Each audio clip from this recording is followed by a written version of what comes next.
नाशिकच्या सटाण्यामध्ये पहलगाम हल्ल्याच्या निषेधार्थ मुस्लिम समाजानं मेणबत्ती मोर्चा काढला। जामा मशिदीपासून शिवतीर्थपर्यंत काढलेल्या मोर्चात पाकिस्तान मुर्दाबादच्या घोषणा दिल्या गेल्या। यावेळी मुस्लिम बांधवांनी मृत पर्यटकांना श्रद्धांजली अर्पण केली। वाढत्या उन्हाच्या तडाख्यामुळे नाशिककर हैराण झाले। गेल्या 2 दिवसांपासून तापमानात वाढ झाली आहे। सध्या नाशिकचं तापमान 39.8 अंशांवर गेले। तापमान बदलामुळे नागरिकांच्या आरोग्यावर याचा परिणाम होतोय। आणखी तापमानामध्ये आता वाढ होण्याचा अंदाज हवामान विभागानं वर्तवला आहे।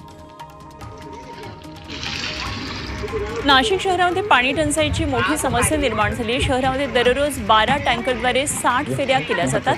अनेक ठिकाणी अनियमित आणि कमी दाबाने पाणी पुरवठा होतो, त्यामुळे नागरिकांचे प्रचंड हाल होत आहेत।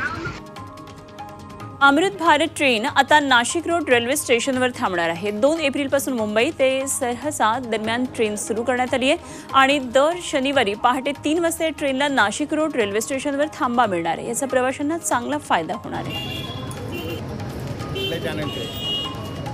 नाशिक जिल्हा राज्यातल्या अपघातांच्या प्रमाणामध्ये दुसऱ्या क्रमांकावर आलाय, तर पुणे जिल्हा हा प्रथम क्रमांकावर आहे। राज्यात गेल्या 3 वर्षात 1 लाखांपेक्षा जास्त अपघात झालेत। या अपघातांमध्ये 45,000 नागरिकांचा मृत्यू झालाय। राज्यातल्या मृत्यूचं प्रमाण देशाच्या तुलनेत 9% आहे।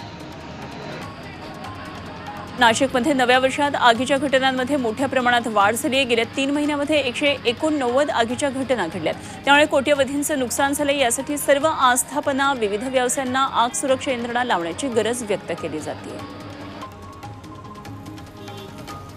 नाशिकमध्ये अवैध गोवंशाची वाहतूक करत असणाऱ्या आरोपींवर कारवाई करण्यात आली आहे। या प्रकरणात गोवंशाची वाहतूक करत असणाऱ्या 2 आरोपींना अटक केली आणि या कारवाईमध्ये 6 गोवंशाची सुटका केली।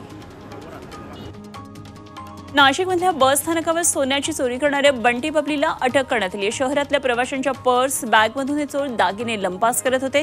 या चोरट्यांवर गुन्हे शाखेच्या युनिट 1 पथकानं कारवाई केली। तसंच या चोरट्यांकडून 6 लाखांचा मुद्देमाल जप्त करण्यात आला।